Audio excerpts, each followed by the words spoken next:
Depuis le début de l'ère industrielle, la température a déjà augmenté de 0,65 degrés et elle augmentera encore entre 2 à 4 degrés d'ici à 2050.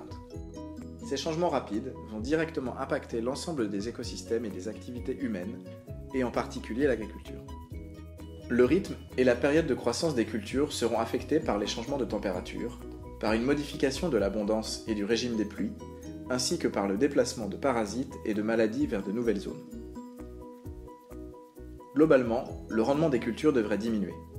La production de blé pourrait enregistrer une baisse de 10 à 20% d'ici à 2030. Le bétail, et donc les activités d'élevage, seront également impactés par l'augmentation des températures, des parasites et maladies, la baisse de la disponibilité en eau et aussi la diminution de la production de fourrage. Les effets sur le climat se manifestent aussi par un dérèglement plus global, en particulier par l'augmentation de la fréquence d'événements extrêmes, tels les inondations, les cyclones et les sécheresses. Ces événements augmenteront la variabilité des productions et les risques de destruction des récoltes, des troupeaux et des infrastructures qui permettent de stocker, de transporter ou de transformer les produits agricoles. La sécurité alimentaire pourrait être sérieusement menacée dans des pays où elle est d'ores et déjà fragile. Les différentes agricultures du monde ne seront pas toutes affectées de la même façon par ces phénomènes. La nature et l'intensité des changements varieront d'une région à l'autre. Tandis que l'augmentation des températures pourrait être plus favorable aux cultures dans les régions du nord, les conséquences seront bien plus néfastes dans des régions arides où la désertification pourrait augmenter. En Afrique de l'Ouest, par exemple, la pluie a déjà diminué de 30% depuis 1960.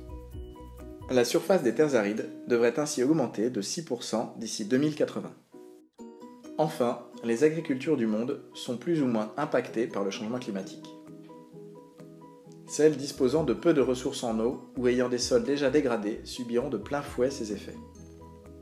De plus, les agriculteurs ayant peu de moyens humains et financiers auront peu de capacité à investir dans des solutions d'adaptation.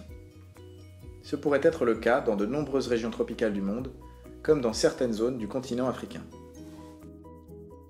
La vulnérabilité au changement climatique dépend donc à la fois de l'exposition aux modifications du climat et de la capacité des agriculteurs à répondre à ces changements. Ainsi, les agriculteurs d'Afrique et d'Asie seront les plus vulnérables. C'est là le paradoxe intolérable du changement climatique. Les pays et les agriculteurs qui en sont le moins responsables par leurs faibles émissions historiques de gaz à effet de serre sont ceux qui en souffriront le plus.